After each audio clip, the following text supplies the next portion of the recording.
నేను పాస్టర్ ప్రవీణ్ గారి విషయం ఆయన రిపోర్ట్లు బయటికి రాకముందు ఒక వీడియో పెట్టిన, బాడీ అంతా నాశనం అయ్యే వరకు రిపోర్ట్ బయట పెట్టరా అని. ఆ వీడియో ఇప్పుడు కూడా ప్రజల్లోకి వెళ్తుంది.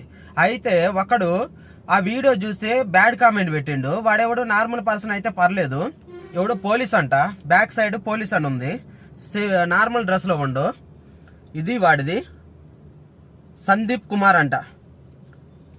ఆడు మెసేజ్ పెట్టిండు, ఎంత వల్గర్గా పెట్టిండంటే వాడికంటే రోడ్ల మీద తిరిగే వాళ్ళు నయం. మరి పోలీస్ అని ఉంది వెనక బ్యాక్గ్రౌండ్ లో. అంటే ఈ ఎదవలు ఏందనంటే ఇలాంటి వాళ్ళ వల్లే మొత్తానికి చెడ్డ పేరు వచ్చేది. ఇది ఏమనుకుంటున్నంటే ఏదో చదువు లేని వాళ్ళే ఏదో నార్మల్ గా పెడుతుంటే బండిలో కూర్చొని అనుకుంటున్నాము. ఈ ఎదవలకు తెలియని విషయం ఏంటంటే నేను కాలేజీకి ఇంటర్మీడియట్ ఫస్ట్ ఇయర్ కాలేజీ 5 కిలోమీటర్లు నడుచుకుంటూ వచ్చి చదువుకున్నా. ఎక్కడి నుంచో కూడా చెప్తా, పిడుగురాళ్ళ నుంచి కొండమూడు కాలేజీ విద్యార్థి జూనియర్ కాలేజీ నేను చదివింది. చదువు లేకుండా ఏదో నార్మల్గా వచ్చి పెడుతున్నాను అనుకుంటున్నారేమో. డైరెక్టర్ కొత్త కదా, అప్పుడు తెలుస్తుంది మీకు.